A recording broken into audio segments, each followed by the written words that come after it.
drug in.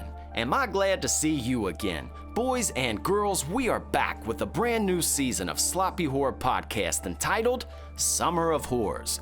You all voted for the movies we're covering this season, and with great anticipation, I am beyond excited to find a winner for the Summer of Horrors. First on the list is a 90s slasher that still lives on. And no, I'm not referring to Scream. Even though this film has the same writer as Scream and Kevin Williamson, this movie was straightforward, without the meta, without the breaking of the fourth wall and the wink at the camera. We're discussing none other than Jim Gillespie's 1997 blockbuster, I Know What You Did Last Summer. The film resembles an 80s slasher while following the same rules of the predecessors from the decade before it, while also managing to be contemporary and dusting off old tropes. One of those tropes being the unknown actor. The cast of I Know What You Did Last Summer were beautiful, up-and-coming stars who already had some establishment before starring in the film. That may be the reason it brought in over $125 million at the box office in October of '97. Slasher fans don't need much. Start the movie with the backstory of someone who was wronged, give us a killer with an iconic weapon, slaughter some arrogant teens, have a big finale with the final girl, and boom, there you go. Everybody's happy. So I don't know about you folks, but I'm getting hooked on a feeling, and I'm high on believing amongst other things, and I'm ready to dive deep into the season with y'all. So without any further introduction, here is our take on I Know What You Did Last Summer.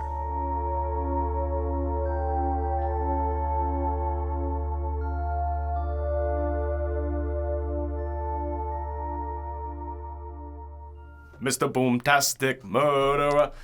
Welcome back to the Sloppy Horror Podcast, baby. We're here at a new season, and there's a different reason, all right? We don't have directors this time. Guys, it's hot outside. It's summertime. We're feeling the warmth. It's feeling hot, hot, hot. Dun, dun, dun. And we are here watching summer scary movies, and you guys have voted on the top selection. So here we are, and the first movie we're kicking this shit off with is I Know What You Did Last Summer. Folks, this is Mr. Ozark Mark, the best producer in the whole wide world, by the way. And I'm Christian Ramey, your scary movie companion. I just got really excited. You're all out of left field. That's not your usual intro, so you caught me off guard a little bit. But yes, that's right.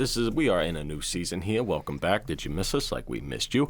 We're doing summer movies because we're in summertime. If you're listening to this currently, or you might be wintertime and trying to feel a little bit warmer, I'm here to keep you cozy, baby. With summer movies. That's right. We did a little poll on the TikTok there, and we had put up 10 movies. You voted, and it ended up being originally 4 movies. But there was a tie between 2, so we said, fuck it. We'll throw the tiebreaker in there. Now, these movies are in no particular order.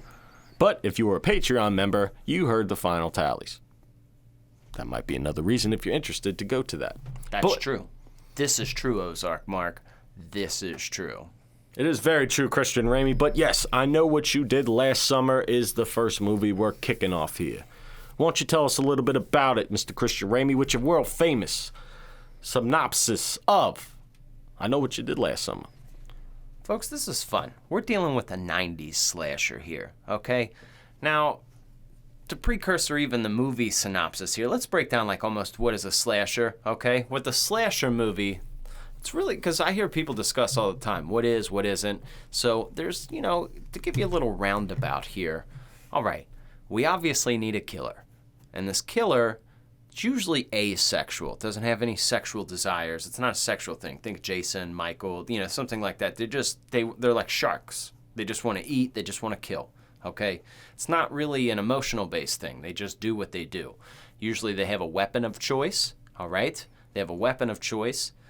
And then we have a location, usually either in a camp, a college, a high school, or just suburbia, okay? These are the choices usually that happens, all right? So we got these kind of like foundations here, and then you just have some, you have some POV shots, you have some kills. There's things that go on that can really quantify the slasher here.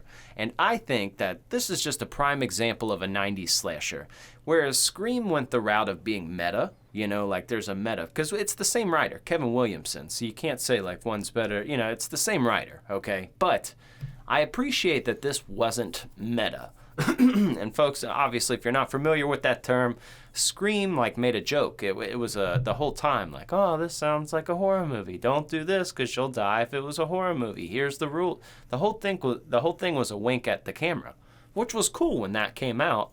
But I like that this was just a straight up slasher. There was no wink at the camera. It was just straightforward. So what we have here is a group of high schoolers. They are all graduating, about to go to college. They do graduate.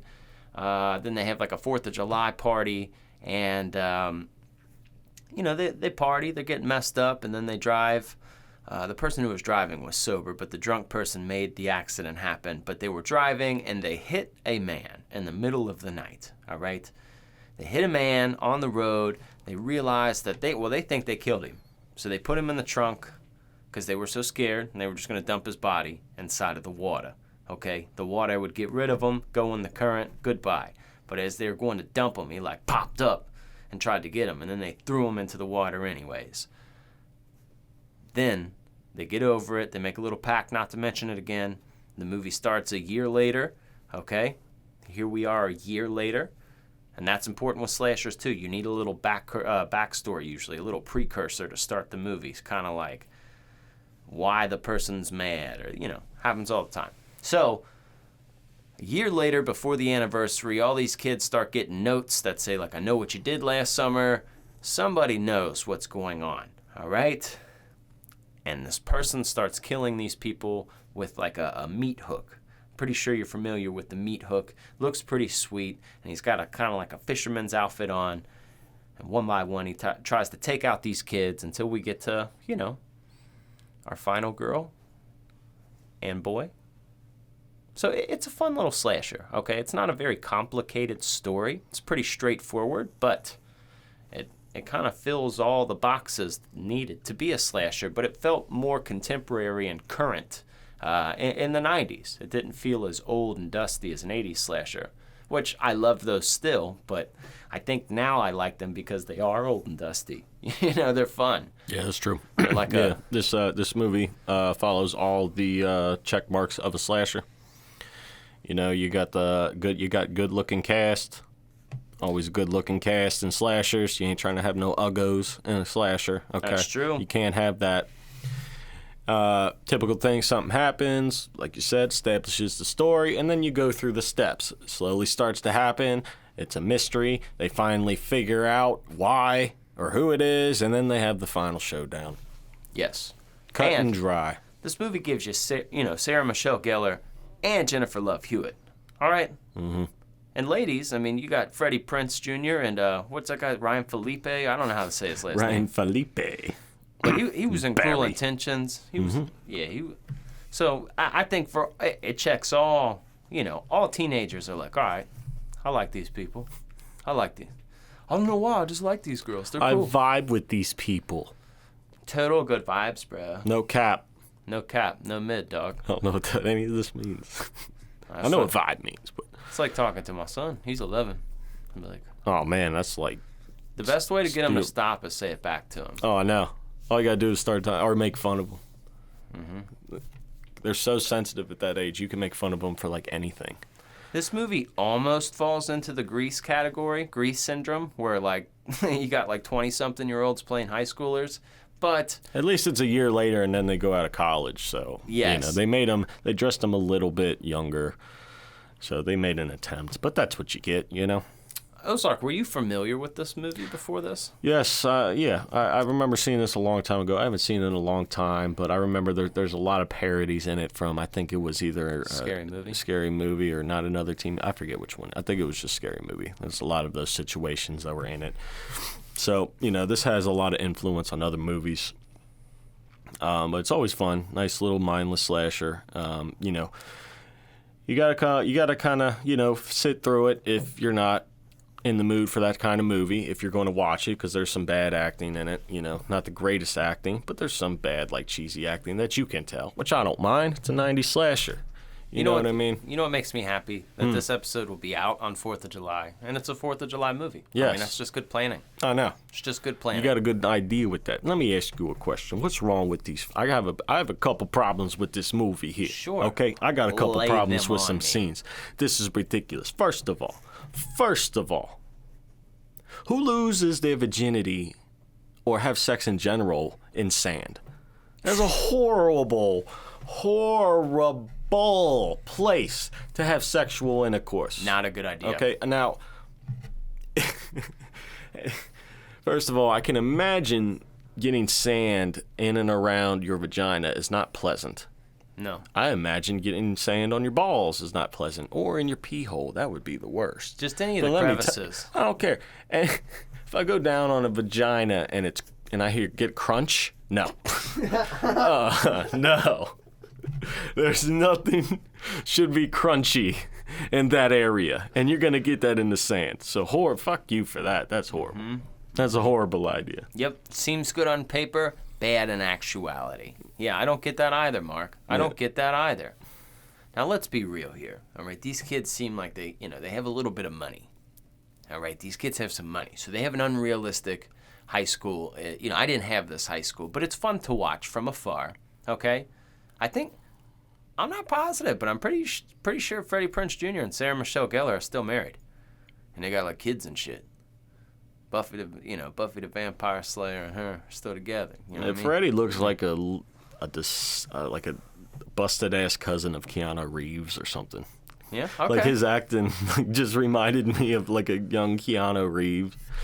But he was just funny, man. Like some of the lines he'd say, because he's not like any of the other three in the group. He's like sensitive, kind of. Yeah, but he's super sensitive. He's like, well, you guys just think you're vigilantes?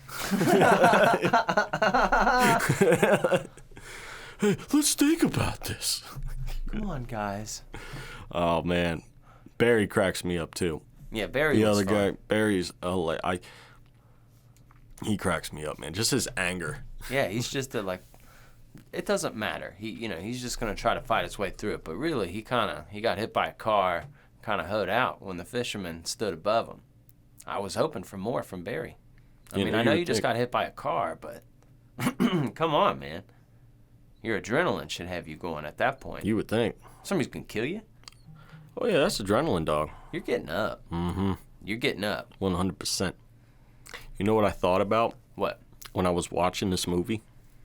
Tell me how much better this movie would be if they replaced Ray with Ronnie from Sleepaway Camp and Barry, the bully from The Burning. that would be perfect, man. Hey, nobody drives my car, you fucking weirdo. Hey, what's going on? Relax, I'm just trying to drive here. What's wrong? What's Why wrong? don't you just get in the back seat and enjoy the ride? That would have been, yeah, in another universe, that exists. That exists. And I wish it would exist, because that would be super funny. you know what is kind of cool, too? That there was a way. I mean, some people call it the Dawson's Creek era of slashers or horror, but there was a lot of prime movies in the 90s that were still coming out because, let's be honest, everybody has heard of a story about a guy with a hook. That's legendary, bro. That's not bullshit. Well, they mentioned that the infamous story of the hook guy and the teenage lovers or whatever, right? Everybody believes that story, so that's what he's, Ben Willis, the hook man, the killer in this movie, is kind of based off of, right? Yeah. Mm-hmm. But why is that a thing? Why have we all heard that story? We all know that story. Like, we all know the story of somebody with a hook and it, like, sticks in the car door or, like, You can only have so many stories in the world, man. That's true, dude. How many stories do you know with a hook? Like, if you heard a bunch of hook stories, I think this one would probably be the most memorable. Yep. I know. It just worked, man. And even Urban Legend was a great movie in the 90s, and they all kind of fell in there. And I'm including Scream into this, but just fun movies with, quote-unquote kids. They were a fun time, and they were a large part of my childhood. This was another one where I just would watch it over and over on VHS. It wasn't like... I think I preferred Scream to this and Urban Legend, but I still really enjoyed this movie. It's just such a large part. Like you said, it has a large impact. So a lot of people know about I Know What You Did Last Summer. Which is impressive. It is. Because dude. I don't remember what I did last summer at all. Oh, yeah. Could you imagine getting this note? Like, because you would just kind of like, damn, what happened? Like, what did I do? You'd be like asking your wife, like, did I do anything? Like, did we have a wedding last year? Did I do anything crazy? Did something happen? What? Huh. So, I mean, it is really enjoyable, too, especially the beginning, because, like, I know you and me can relate to Barry in the beginning of the movie, in the car wreck and everything, because, like, his just anger. You felt that anger where you're having a good time and then something happens, and it just ruins it every other day. And everybody else is a bitch around you and doesn't want to fix the problems. You got to fix the problem yourself. Mm-hmm. You know what I mean? Like, that's not what I want to do today. You know you've been in that situation. I can imagine that his anger from hitting somebody with his car to the same anger you felt when you came home to a random hole in your kitchen ceiling. Yes. Mm-hmm. But Barry as well. Not only that, like the person hit him, rolled up the car and like, because he was hanging out the sunroof. So like he's angry. Like, you got a sting like on your forehead. Like things are like, you know what's going on, Mark. Yeah. He was physically injured, his car is hurt, and now there's a situation. He is pissed. Right, and I think it's kind of, I don't know, I've never been in this situation, but I feel like this is a 50-50 chance here in reality. Like, if you're out partying with your friends, you know what I mean, you're drinking, and you hit somebody in the middle of nowhere and they're dead. Right. Like, half of the world is going to try and just get rid of it and forget about it, and half the world will do the right thing and call the police, but I don't know, man. It's kind of weird being in that situation, but it kind of makes it somewhat believable. It is kind of semi-believable, which is weird, because, like, it's... Because it shouldn't be. Like, no, nobody should really be in that situation, but I can see it happening, and I can see people reacting that way, especially being right by the bay. Oh, yeah, and, like, his reign didn't last that long, so it was, pretty quiet. He just does his thing. Yeah, man. And there's so many fishermen. Like, so it's like, it was the fisherman. You're like, oh, okay. Oh, he drowned. He's a fisherman. He drowned. What are you going to do? What are you going to do here? I like the little finale they had on the boat. That was kind of fun. The fisherman loses his hand. That was pretty nice. That was a nice little touch. Because this movie, I wouldn't say is overly gory. There is some blood. There is definitely some carnage, but it isn't really overly... No, it's very little. Mm-hmm. I think there's only blood in maybe 1-2 scenes, maybe. I would say similar to Scream, in that right? Maybe a little more than Scream. Even his hand getting ripped off, you'd think, like logically, there would be blood squirting out of it or leaking out of it. No, just a hand with a hook, and there it is. That would be kind of crazy, though, if you were on a boat. And I like when she went underneath and she was climbing through into the ice, the little ice chamber down there, and she was finding bodies. That was a nice little touch. It was a nice little touch there, a nice little add of effect. It always happens. To the story. It always happens in horror movies where you get to a little spot of safety, but then you see the dead body, and then you scream, and then you give away your safety. Her scream was kind of annoying, but it was loud, and it was real. Oh, she is the... Yeah. She's Jennifer Love Hewitt she's is a good great screamer. scream queen. Mm-hmm. She's got the lungs for it.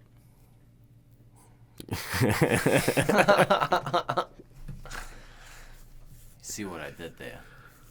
Now, if you had to date one of the two girls, which would it be? So Jennifer Love Hewitt, who's Julie, or Helen, which is Sarah Michelle Gellar. Right? Gellar, that's what I said. I don't know, probably Sarah. I think I'd go for Buffy. her. All right. Yeah, I Good think choice, I'd me go too. with Buffy. Mm-hmm. Now, if you had to date one of the guys... No, Ray would probably be a super nice friend, though. He'd be like, hey, man, I had to leave early, but I'm sorry. He would be annoying, like overly nice. Like, you know how overly nice people are? Like, just for no reason. Like, stop being overly nice. Like, I need a little bit of asshole in you. You invite him over to a cookout, like where you invite I should have brought hot dogs or something. He just Venmos you $100. You're like, bro, will you no. stop it? Like, that's insulting. Don't do that. Stop it. Thanks, man. Fuck you, Ray. You're always joking, aren't you? Say something mean. Yeah, I don't trust anybody that's super overly nice. Those are the real serial killers. You ain't lying, man. Those are the real serial killers. The one that would do anything for you that just met you 5 minutes ago. Nah. There's something off about your demeanor, sir. Well, that's why they thought Ray was the killer for a part of it. They thought Ray was the killer. Oh, yeah. You know, they were starting to question him. I know, because it's too nice. You know? How scary was that guy's sister? So they thought it was this guy originally. So there's like a little backstory that kind of led them astray, which was kind of interesting that I guess was worth explaining. I'm sure some of you are familiar, but not all. So they thought the person they hit, because they dumped him in the water, obviously, like I stated. And then they found a fisherman a few weeks later, and they thought, like, okay, that's the guy. That's who we killed. But turns out that's not the guy that they killed. The guy that was in the water that they found, he was kind of suicidal because his girlfriend died a year before, and the whole town blamed him the weekend of July 4th, so he was trying to off himself. But somebody got to him before then, and it was the girl's dad. All right, that guy was angry that his daughter was dead. He obviously blames this guy too. So he killed him, okay, threw him in the water, and then while he was done with that, that's when the kids hit that man. He hit the girl's dad. And the whole time, they're thinking it was the guy that was washed up in the water. So they're like, they go to this guy's sister, and she's kind of creepy, kind of nightmare fuel in her own right. But, you know, they had to do a little bit of Nancy Drew, trying to figure out what's going on. A little bit of detective. And then they find out that's not the guy, it's the old man. And he's, you know, old men are just angrier. What a plot twist. You didn't see it coming. Yeah, they made you believe. Yeah. They made you believe. They tricked your ass. They did. If you haven't seen it before. Yeah, she was really, I mean, weird-ass big house, all kinds of dead animals everywhere. Really super twitchy in the room and shit. Like, you know, I could see. They let you on. She was a little bit weird. Yeah, but she was super nice, though. Yeah. She was super nice. She offered to make them tea.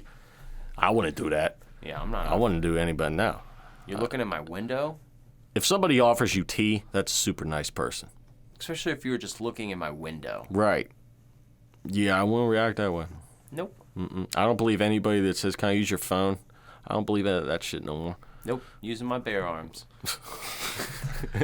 Not playing games anymore. That's just the way it works. Now, Ozark Mark, do you have a favorite part? And I know what you did last summer. What stands out to you? Usually you go for the parts that make you laugh. Yes, and that's what I am going with this time. It is when it's from Barry. It's when they're about to dump the body into the water. They finally go through the struggle of getting him down there, and they're about to throw him in. But Julie's like, maybe we should check his wallet first or all that stuff. But nobody's helping Barry push him into the water. So Helen goes, fine, I'll do it. So they finally push Barry into the water. Not Barry, the guy into the water, I'm sorry. Yeah. And then the deed is done. So Barry's already angry. And I could feel that. But then as soon as they push him into the water, Helen, his girlfriend, goes, oh, no, because he came alive, and then he grabbed Helen's crown, her little pageant crown, and went into the water with it. So as soon as Barry thinks it's done, she goes, oh, no, he got my crown. He just goes, ah, shit, and then just to dive in after him. And that was just his anger right there. I would rather funny, die man. than listen to her for the rest of the night complain about this. I'm going to jump in here with a heavy It's just sweater. in one thing. He's just screaming one thing after another through the whole process, and he finally gets the body in the water. He finally thinks it's done. It's just that another thing. And I've been in that situation, and I reacted that way by myself once things done. So that made me laugh a lot. I really enjoyed that little part of the movie, Mr. Christian Ramey. What's your favorite part of this movie here? Aside from, who's that? Max, that guy. He was the first death, right? Max got it. That was, what's that guy's name? Johnny Galecki? Yeah. I mean, Johnny Galecki. Everybody, Galecki. Everybody knows him from Roseanne. All right, that was Darlene's boyfriend. That was David. Mm-hmm. All right, then they did Big Bang Theory. And then what about Christmas Vacation? You know, it's Russ, you know. He's a legend. He was a great character, actually, in this. He was kind of he built the suspense, but he got murked. So if I'm going like murder moment, I'm doing that because he really wasn't expecting it, and it set the tone. You got it the worst. Oh, through the chin, bro. And then just, like, pulled up on the table. Yeah, and that was really, I think, the only scene with blood. So, yeah, he's bleeding all over. But when his body is rediscovered later, like, Jennifer Love Hewitt's driving down the road, and then she just hears shit in the trunk, and she's not playing games. So she stops the car and opens it, and there's just a shitload of crabs. Now, Max's body is underneath all of these crabs. You don't see it right away, but like when you just first see it, you just open it up and it's just like crabs. And it's like, I would have laughed. I would have been like, "Who put crabs in here? Crabs. This is who did this? Like, how do I get these out?" Eventually, I'd be angry, but I would film the whole thing. Like I would get something out of that. How do you get the crabs out though? Like, what do you do? I know. I mean, because you can gut some to grab them, and they're gonna pinch you. Like, I don't know. Do you get like a fucking shovel and shovel them out? That would be the best TikTok in the world. Like, all right, I heard some shit in my trunk. These are a bunch of crabs. What do I do? How do I get these out of here? I want to put crabs in somebody's trunk. Oh, dude, it just sounds so funny. Like I don't know what about that is funny to me, but it's just like they just sort of like start spilling out. Like, yeah, like, let us out. Crabs. Yeah. And props to the hook man because she only ran away for about maybe a couple minutes. He had to get all them crabs out of there and the body. The body's heavy. It's a popular theme. It happens in slashers, happens in Terror Train. It just happens. Sometimes killer comes back and gets the body. It gets him. Where's the body? It was just here. I'm letting you know if I see something like that's going down, I'm wiping my face all over the bloody mess so I can prove to them something serious is going on. You think I made this up? Think I made this up? Because every time they go back, there's nothing going on. It happens. I think I would have believed you. That's true. I think I would really believe any of my friends that you could see the intent, you know. But that's a common theme in slashers too, where it's usually majority of children or like teenagers, but they're like alone in the sense. Like even like if they're in a community, they're just like on their own with the issue. Couldn't go to the cops in this. Right. No, you can't. They even did. And the cop got murked. He did. Because he didn't even believe her too. What do you say about that cop was such a dick too to her. He was. I think she got him killed though, because like he was walking up to him and facing him. So if like the dude walked out with the hook, he'd be like, "Yo, what the fuck?" But instead, she started screaming bloody murder, so he turned around to see her, and then that's when the guy hooked him. No, like, keep your mouth shut. What are you doing? Let the person focus. Yeah. Gotta let him focus here. Look what you did. You got him killed, lady. Good job for you. Then you got your sister killed because you went to your stupid shop. Oh, I liked when the killer was dragging her body with the That hook. was sick, though, just dragging with the hook. That's a cool shot. Oh, yeah. You know what looked like it hurt like a motherfucker? When, you know, Freddie Prinze Jr. is on the ship being, you know, he's like being Captain Jack Sparrow, swinging from all like the shit, and he hits the bad guy with that big like metal hook on the rope. Yeah, I felt that one. Bro. That'd be a bell ringer. Right in the face, like just ate it, dude. He would have lost teeth. Oh, yeah, for sure. You ever run into a side of a door accidentally? Oh, yeah. Oh, my God. Have you ever ran into a glass door? Probably. Have you ever done that? I've done that, dude. It catch you completely off guard. That's not fair. It's bullshit.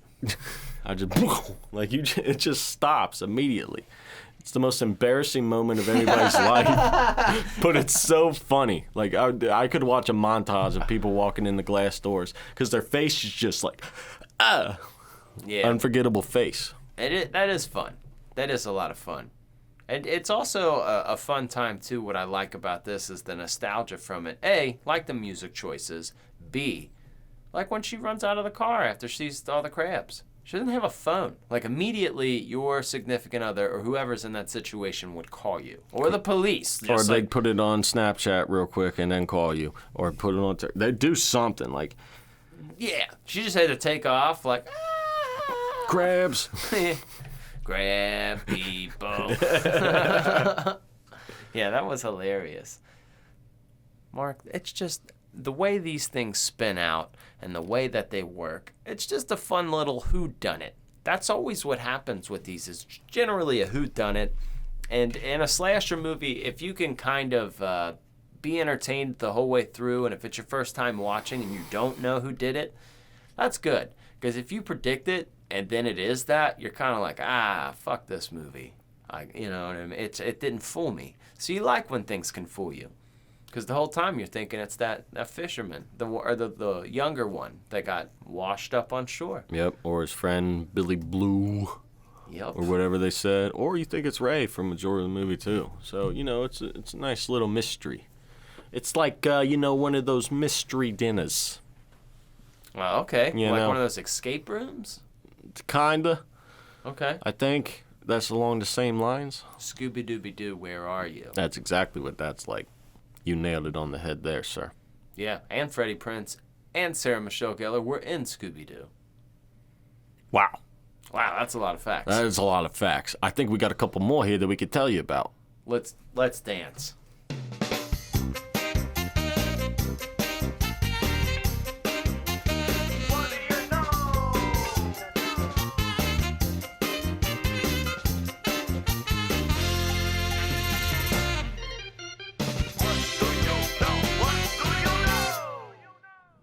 Welcome to the What Do You Know here. This is a segment here where we're here to tell you something that you may or may not know about this movie. So this is how it's going to go down. If this is your first time here, we're going to tell you things that we know. Now, if you don't know what we know, you're going to know what we know, and you're going to have a we-know-gasm. But if you already know what we know, you're going to know what we know too, and then we're going to cycle up and have a common we-know-gasm. That's like, the second we-know-gasm of the day. It's not as intense as the first one, but it still relaxes you and stresses you out. Now, why don't you tell me something that you may or may not know about this movie? I know what you did last summer.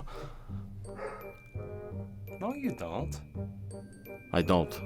I don't even remember Actually, what I you do, did. because I think you were over here. You were here in the same spot. That's true. We were here last summer. I remember it being a lot hotter, though. I think your AC is kicking up a little bit here. It's very nice. Yeah, it's working a lot better. But here's what we got going on. All right, I got a little fact. Now, as we said, a lot of people, believe it or not, they said that this was just a ripoff of Scream, okay?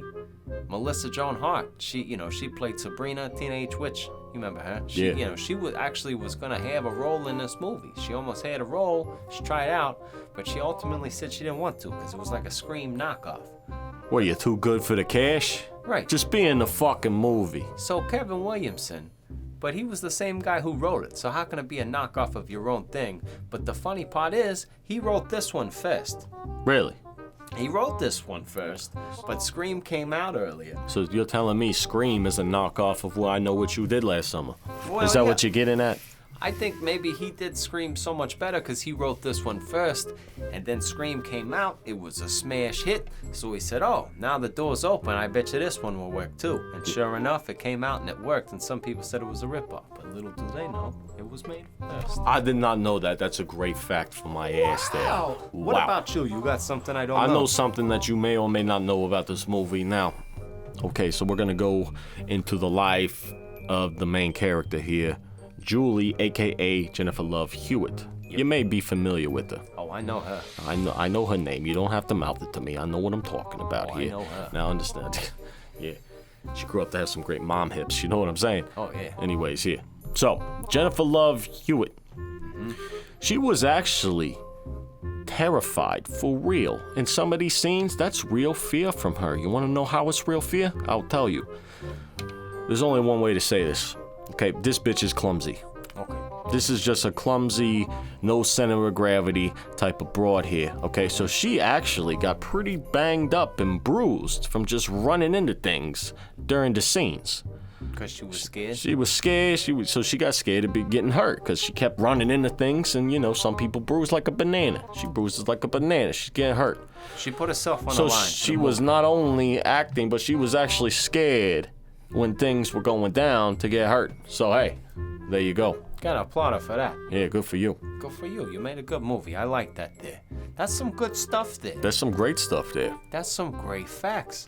Wonderful facts. Do you know any more wonderful facts, fantastic facts, things you may not know about this movie? Supposedly, Jamie Lee Curtis, like the OG Scream Queen, she had gave Jennifer Love Hewitt some advice before making her the movie. Eh? So that's kind of nice. She got some, the final girl energy. She was trying to put it off real well. And I think she did. You could tell from the beginning she's the final girl. Do you know what advice she gave her? No, I don't know what she told her, but she just kind of coached her, if you will. She was the coach. Mentored her. Gotcha. Yeah. Yeah. Hey, did you ever have a mentor? No. I always wanted like a Mr. Miyagi or somebody to teach me to be real cool at something, but it never happened. Not a big deal. Yeah. But whatever, she got one. Which I kind of learned how to be myself by myself. That's probably why I'm so much like myself and fucked up. That's a good point. It's probably why I don't fit in anywhere with nobody. That's how it goes. So I wish I had a mentor too. Teach me how to be cool like the cool kids. Wow, that's a lot of mentors. It's a great. Shut up.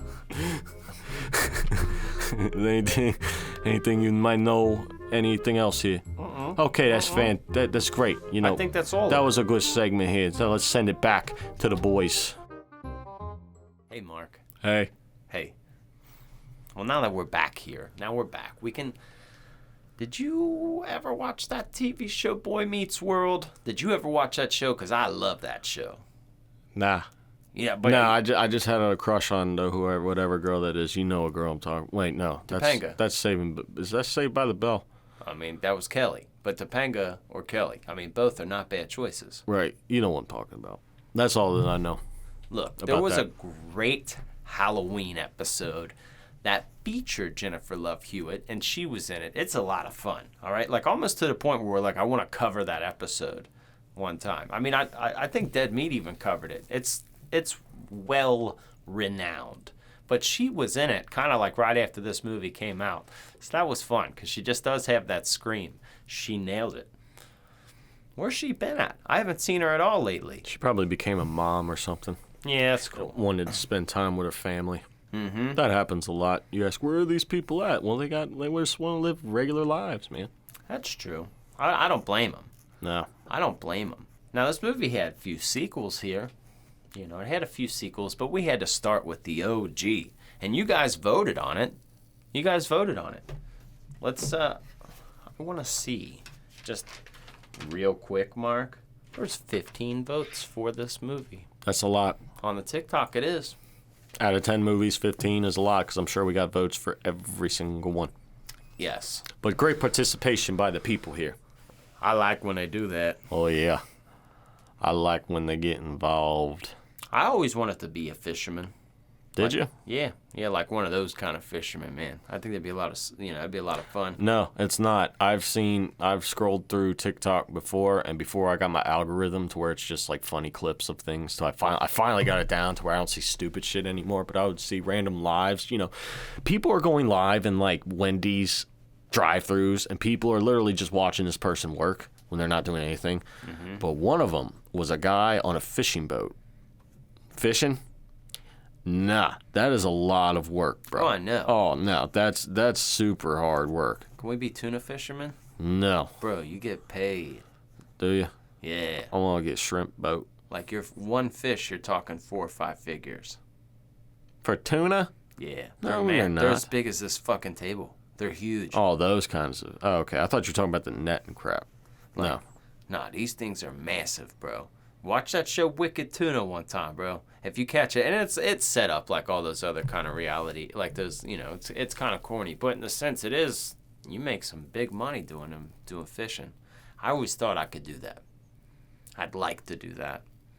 You're on the water, taking out crabs. Crabs and tuna. We're crab people now. So I kind of like the environment for that. It was North Carolina where this takes place, but I kind of like the region. I don't know. It's just kind of neat. I like that whole aspect of old fishermen. Old fisherman town, small town vibe. It's kind of cool. Yeah. It's kind of something different that you're not used to. Absolutely. And if you think about it, they're like kind of raincoat they wear. It is kind of freaky. It's a perfect setup for I don't know. It just works so good. It all works very well. This is a great movie, Christian Ramey. I want to know. Let's get into the whole reason we're having this season. Let's rate this son of a bitch. What do you say? All right. Sloppy horror rating, baby, yeah!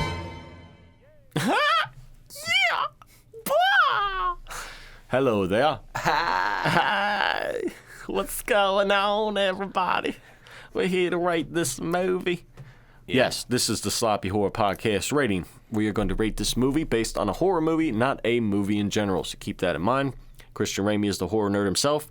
He has made up a great system to make a horror movie, all the elements that make a horror movie. So, let's do this. We're going to do this here in a series of 4 categories. 3 of the categories worth 3 points. Last category is worth 1 point for a total of 10 points altogether. You cannot be more correct. So, let's get into the first category here in the Sloppy Horror Podcast rating, and that is casting. 3. All right, it's got to be a 3. Everyone's big actors. Like, you're telling me that Johnny Galecki, he's like a background noise actor, and like he was kind of established at that point. It's superstar cast of people. Don't get me wrong. Is the writing a little 90s? Yes, but I blame that on the script. I blame that on the 90s. These aren't fly-by-night actors and actresses, and it kind of throws you off, because say if it's like an action movie where there's a bunch of people that you don't really know, but then there's Mark Wahlberg, you're like, well, I know Mark Wahlberg's not going to die. This, everybody's kind of like at the same status, so you're like, oh, okay, everybody's kind of going out. Scream had that same kind of flair, just a great casting, man. They did a great job. They spent a lot of money on casting. So, like, I have to give credit there where it's due. Some movies just like, all right, we'll pick you, and you. You've done one movie before this. It was an adult film. Not that way. This was Buffy the Vampire Slayer, homie. Buffy, and then you got, Freddie Prinze Jr. He was, I don't know, She's All That might have came out in, like, 1999, but he was still a popular guy in the 90s. Ryan Felipe, they were big. So that is 3 out of 10 so far here on the Sloppy Horror Podcast rating. Let's get into the second category here in the Sloppy Horror Podcast rating, and that is kills. So kills aren't that strong. Like, we have quite a few kills. Don't get me wrong. We have quite a few kills. There's not a lot of gore in that sense. I'm thinking this is a 1. 1 for sure. Yeah, there's nothing more any creative. It's just a guy, hook. They're all the same. You're getting stabbed with a hook. Mm-hmm. No, it's fun. They have pushed the hook to the full extent, which is great. The dragging scene, Max's kill scene is really gory. Okay, we got that. But, again, it's still a hook stabbing it. That's all it is. So you take one weapon to the max, you get a 1. That's as far as you're going to get. Yep. That makes sense to fair. me. Yes. So that is 4 out of 10 here so far on the Sloppy Horror Podcast rating. Let's get into the third, final 3-point category here on the Sloppy Horror Podcast rating, and that is fear. Fear. I'm thinking now this is probably also 1. When I was younger, I probably, like when I was like 9, I would have said probably a 2, because I watched it very young, but it really worked. Like, this is the thing. Like, I really think this would get even teens now kind of on the edge of their seat. They're really into, like, the 90s scene of, like, Clueless and Friends. And I think this would really resonate well with kids still. I think it's current enough for that. So it definitely resonates enough for a 1. I don't think grown adults would be afraid of this. But if my 16-year-old daughter was here and all of her friends were watching it and I heard somebody scream, I wouldn't be like, oh. Like, I get it. It's right in that high school wheelhouse. But after you kind of if you're not a teenage girl, I don't know how terrified you would be. But it's a fun premise still. Sure. So that's a 1. That's a 1. Okay, so that is 5 out of 10 so far here on the Sloppy Horror Podcast rating. Let's get into the last 1-point category here on the Sloppy Horror Podcast rating. And for half a point each, that is rewatchability. Christian Ramey, is this a rewatchable movie? Yeah, there's a little Americana going on, small town Americana, 4th of July vibes. I obviously watched this in the 90s. It just, I don't know, just a movie from the childhood. Am I watching it?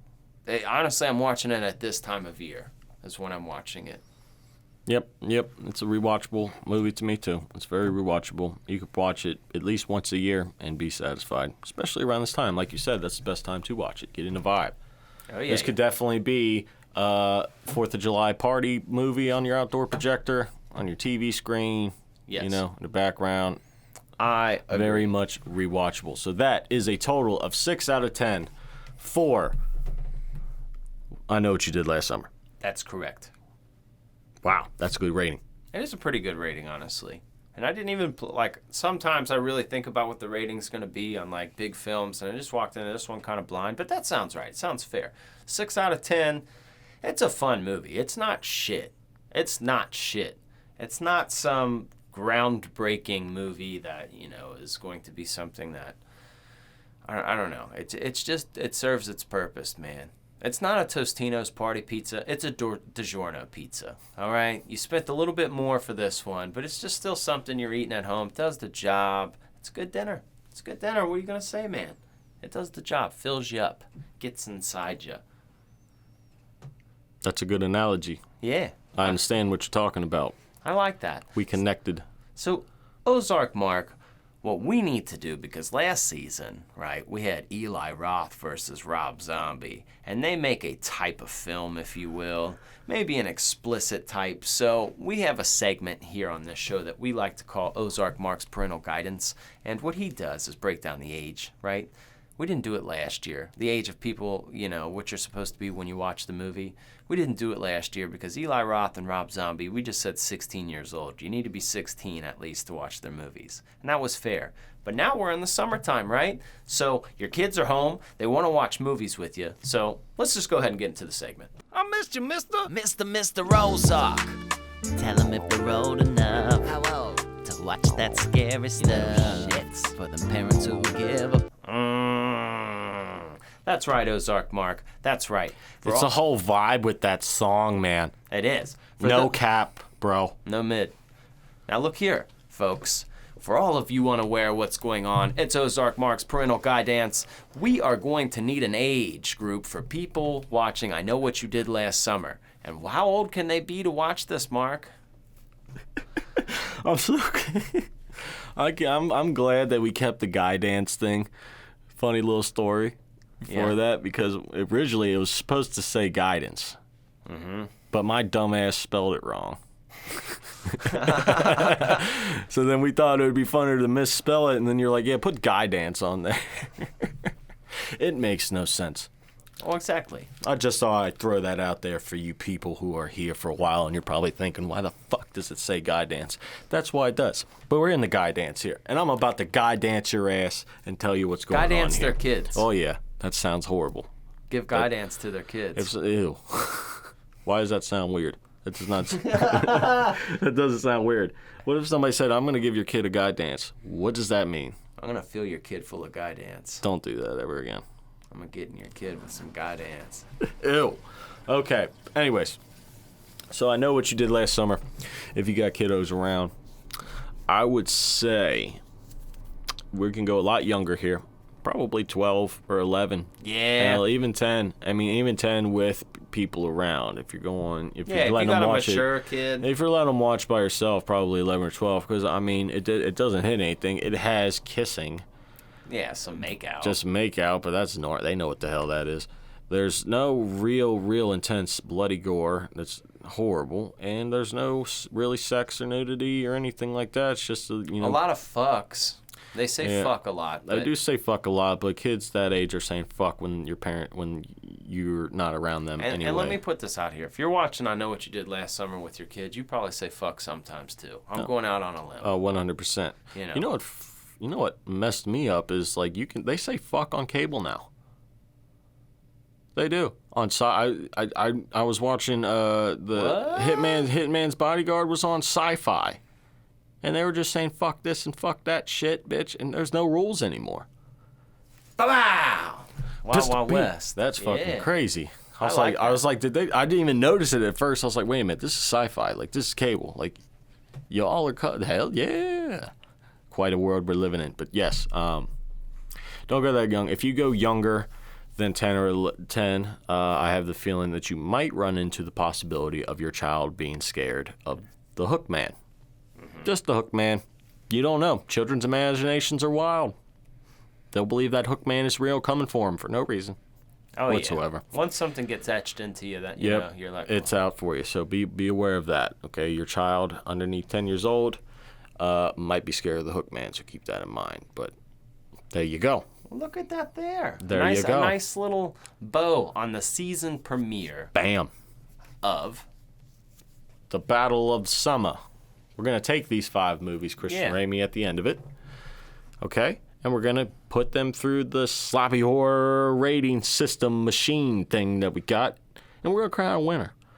What is the King movie of summer? What's the ultimate summer movie? We're here to find this out. Now, are there a lot of other options? Of course. Of course there are, but we took 10 of them. You voted.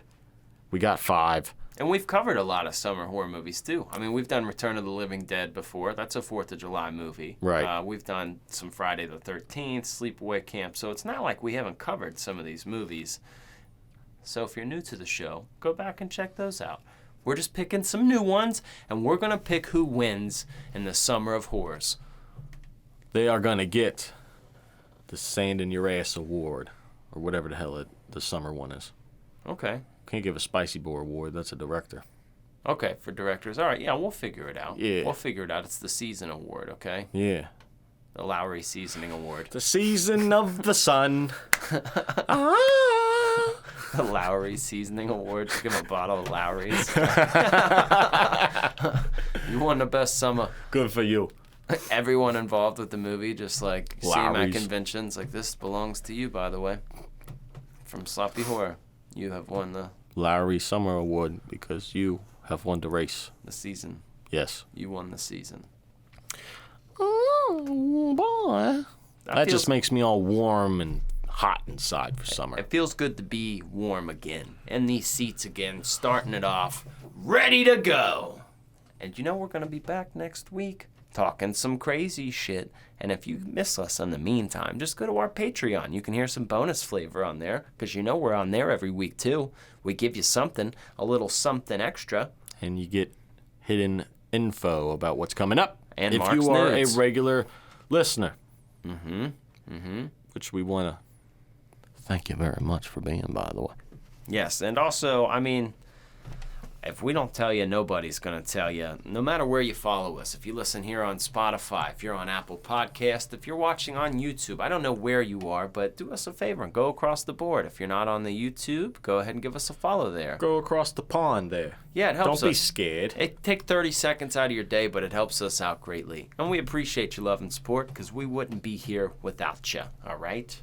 We're like, you know Michael Jordan in Space Jam where he gets chained up on Moron Mountain and, you know, he had to do all the tricks. That's what they wanted him to do when they're having the image of what they do to Michael. That's what we are. We're here for you to talk to you folks about scary movies. We don't have any other choice. We're ball and chained here, okay? So we're going to have a good time in the meantime. Well said. I don't think I have anything else to say here. So, Let's just get out of here. okay. All right. All right, you guys have fun. Have fun with, you know, happy 4th of July. And for the people who aren't in America, just have a good 4th of July anyways. Yeah, just celebrate it, whatever. Yeah, eat Because hot we're dogs. America and we're better than you. No, I didn't say that. Why I didn't say that. We're all people, and we're all good people. on this but planet. we Look, do anyhow, throw it look, down. if another country had a holiday where they shot fireworks off and grilled out and swam, I don't care what that holiday is, I would celebrate it too. Yep, and Hulk Hogan comes to your house, he slides down the chimney every 4th of July. Yep. And, you know, you leave out a I Bud. am a real American. You leave out a Budweiser and a hot dog for him.